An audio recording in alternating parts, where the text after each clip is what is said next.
Hey guys, welcome back to my channel. So today I want to hop on and do a reveal of this bag that I got from TJ Maxx from their Made in Italy section.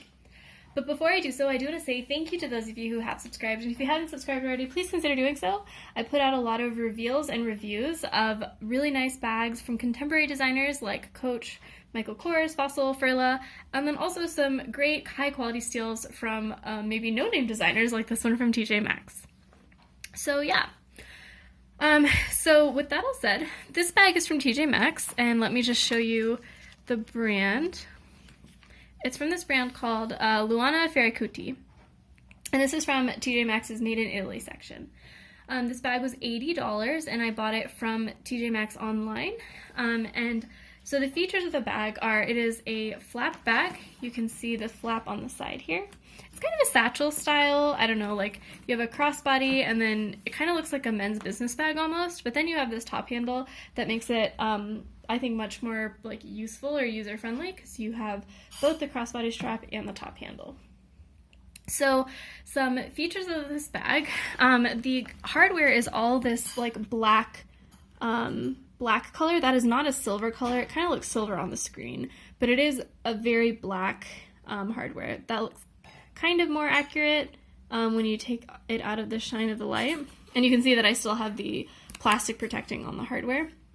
And I really like the fact that all of the hardware was that black color, because if I do want to wear like gold jewelry or silver jewelry, I don't really have to worry about whether my jewelry matches the hardware in my bag or not.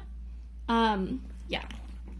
And so then it is a flap bag, so it opens like that.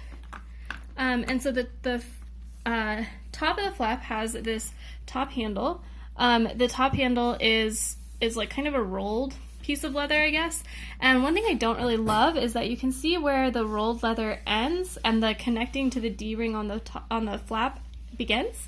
I think that looks a little bit unfinished. You can kind of see like both ends of the leather, if that makes sense. Like you can see this part as well as this part crossed over each other. So I think that attention to detail might be a little bit lacking. So the flap is like the whole bag, I guess, is a really nice soft leather. It's very soft to the touch, but it feels very hardy. It almost feels like it's been coated with something. Like if I were to scratch it, I don't think it would scratch. The interesting thing about the front flap and about the whole bag actually is that the bag has a lot of stitching that is just for show. So the flap here, I'm pretty sure that's all just like one piece of leather, but there's still stitching on the sides as if they like put together two pieces of leather. But that's not to say that this bag feels like it's thin or cheap, because the leather that they did use does feel very, very thick and very nice.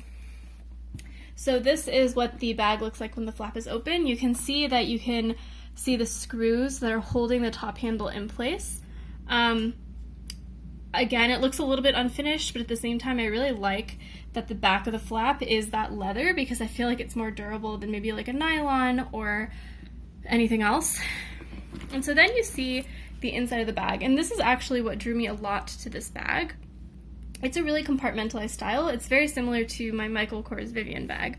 So let me get you a little bit closer there. So you see you have one pocket up here, a zip pocket here, and another pocket here. And then on the bottom there you have two slip pockets, the smaller of which will fit my key case and the larger of which will fit my Gucci wallet. So it's a very nice compartmentalized style, and then you also have a zip back here. And on that zip there is a little leather tag of the brand, which reminds me a lot of Coach, and I really like that little touch. And the inner lining, it's not, I don't know, it feels like almost like a mix between nylon and canvas, so it feels a little bit more durable than the lining inside of the bags that I own right now. And you can see that on the inside, things like the zipper are also that black hardware, which will, again, be easy to match to other things. So the other thing you can see is that these sides actually uncinch. So there are snap closures here, and if you open them up, you can get a little bit more give from the bag, which I liked. I thought that was a cool feature. But I don't, yeah, I mean, like, eventually once you close the bag, you will kind of lose that space. So it's not like you gain a lot of space by doing that, but at the same time, it makes it easier to find all your stuff because you have a little bit more room to move around inside the bag. The bottom of the bag does have feet, which I thought was a nice touch because actually this is a fairly big bag. If I close it up here and I show you, so this is just an 8x10 piece of, 8x11 piece of paper, and you can see that the bag is larger than that 8x11 piece of paper. So I think the dimensions are like 11 across, 9 up, and then I have no idea how wide it is, but it's fairly wide.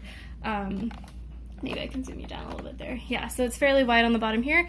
So it is a pretty large bag. When I wear it crossbody, it feels large too. So I'm not sure if it's too large for my purposes and I like should return it because it's just so big, or if I would get used to it and it would be a nice thing to have like a kind of a nicer looking but large bag that I can carry when I need more stuff. Yeah, I don't know. But let's see, are there any other features of the bag? So the bottom of the bag is sewn on. You can see the stitching right there. Maybe I'll move you a little closer. So you can see the stitching right there. And the ends of the bag are not, they don't have any glazing on them. So that's just kind of like the side, the raw side of the leather, I'm pretty sure. Maybe there's some clear glazing there to make it a little bit more durable.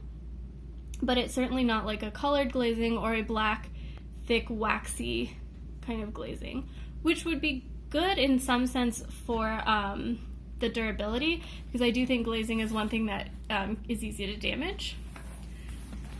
Let's see, in terms of other things about the bag, one thing that was pretty disappointing, as kind of is usual in this case, or at this point of buying a handbag online, is when TJ Maxx put this in the box, they basically laid it flat. The top handle was completely uncovered, which is really bad because I live in a really cold climate that gets a lot of snow, a lot of rain, so there's absolutely no reason to believe that this box wouldn't get wet. So the fact that the top handle was just completely exposed to the elements is kind of disappointing. And even more so, when it was laying, the strap was kind of laying like that. So you can kind of see the strap still is tilting a little bit that way, although I've hung it on a doorknob to stretch it out a little and make sure that I get like a nice even strap. Some other things that I don't love are on the handle here, or the crossbody strap. You can see that there's a little bit of thread coming loose on the top and bottom there. So that's a little bit disappointing. But again, all of this stitching is just for show. This is all just like one piece of leather, so there's really no need for that stitching. It's not like it's gonna come apart. Sorry, let me get you to focus here. It's just kind of an aesthetic, or like for, you know, just feeling like your bag is in good condition, the stitching here may come out. And you know, I think there's loose stitching on the bottom too, if I remember correctly, but I can't seem to find it right now. But yeah. All in all, this is a really, really beautiful bag. I don't know if I said this already, but I purchased it for $80. And part of the reason that I purchased it is because it reminds me a lot of the Coach Court bags, although it is a lot larger than the Coach Court vintage bags. So, yeah, I don't know. I will say that I am on the fence about keeping it because I actually did find a Coach Court bag that I intend to buy, which I will reveal later on my channel. And the two bags feel very similar, although this one is a lot larger. So I'm on the fence about whether I will return it. It is pretty hard to get a hold of. I ordered this one once before in November 2018, and I thought I would get it, but then they sent me an email that it was out of stock, so I didn't get it. So I was really, really glad that this actually showed up because it was super delayed because I live in the Midwest and there was the polar vortex and all that stuff. So, of course, like UPS drivers weren't able to work, but I was worried that maybe that also meant that somehow it was out of stock and would not get to me.